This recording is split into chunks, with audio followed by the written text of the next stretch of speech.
Soph, and I'm working with Noah, Amina, and Adrian. Today we're going to discuss questions the media should ask the people of Gaza by Samah, Sabawi, and how anaphora is working in the poem. And Adrian's going to read it. Questions the media should ask the people of Gaza. How do you bury your dead when you're still running for cover?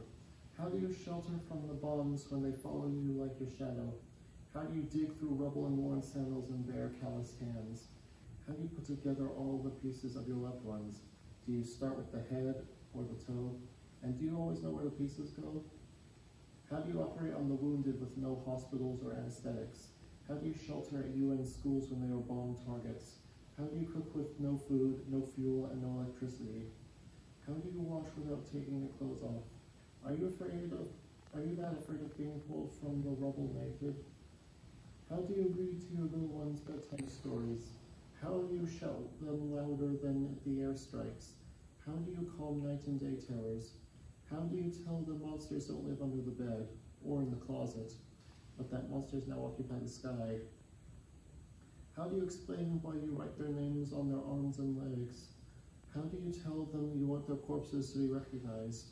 How do you worship after the bombing of your churches and mosques? How do you still pray?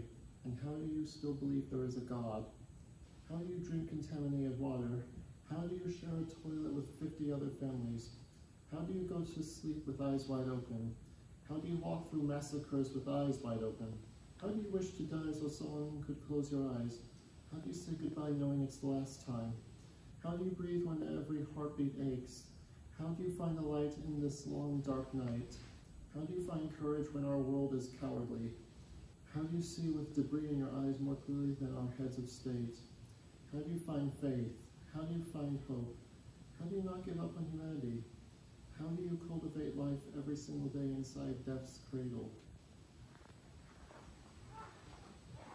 So, anaphora is a craft term in poetry describing the repetition of a word or phrase at the beginning of successive lines, clauses, or phrases to create a sonic effect. The anaphora in this poem takes on a repetition of how do you as it asks these questions, or rather suggests questions for the media to ask. It repeats all different sorts of questions that all still hold a dark, upsetting tone. It enhances the importance of these questions and the need to spread awareness. The anaphoras in this poem operate in a way that call out the media for their role in dehumanizing Palestinians by not raising up the voices of those suffering under this regime. The repeated use of how do you while describing the horrific conditions show the sheer amount of suffering that is being ignored through this poem. In the anaphoras, the audience is faced with the true reality that the Palestinians are enduring. Through this poem, the voices of the Palestinians can shine through despite the obfuscation of the media and people turning a blind eye to these conditions.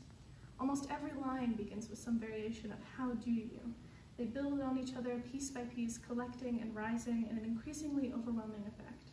Anaphora is both utilized and broken down for emphasis at certain points, particularly in the lines, how do you still pray? And how do you still believe there is a God? The pattern is broken here to lend specific weight to this question. After all this, after pushing yourself and surviving for so long, how can you still believe in God? It also creates a sense of the poet beseeching people. How can you continue? And that's all we have to say about that.